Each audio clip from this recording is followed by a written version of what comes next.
My name's Lillian Teeter, and I'm the Executive Director of Catwalk 28. Normally, we gather in Lang Auditorium on UNI's campus and we host a traditional runway fashion show. Once we got the news that classes had gone online and events were canceled for the rest of the semester, we definitely had to make a pretty dramatic shift in how we were foreseeing the event.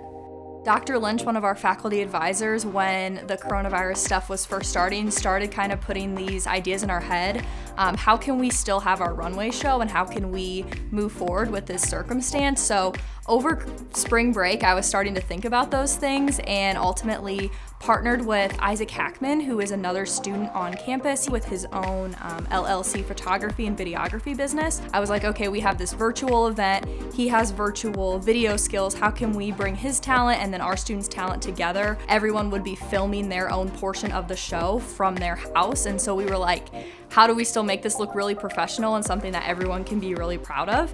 So we made guidelines, and then me and him filmed an example video to give students, because normally in the Textile and Apparel Program, we're all visual learners, so we kind of wanted to show everyone how it would look. And then, gave them about 2 weeks to film their portion, and then Isaac did an awesome job of editing it all together into the event that if you watched, that would be what you saw. One of our big goals was with Lang Auditorium and hosting an on-campus event, you can fit about 500 people in there. And so we were like, how about we do this virtual event and we have the goal of having over 500 people see this. So we can tell students, hey, this wasn't ideally what we thought was gonna happen this year, but more people saw your work than they ever would have in years past.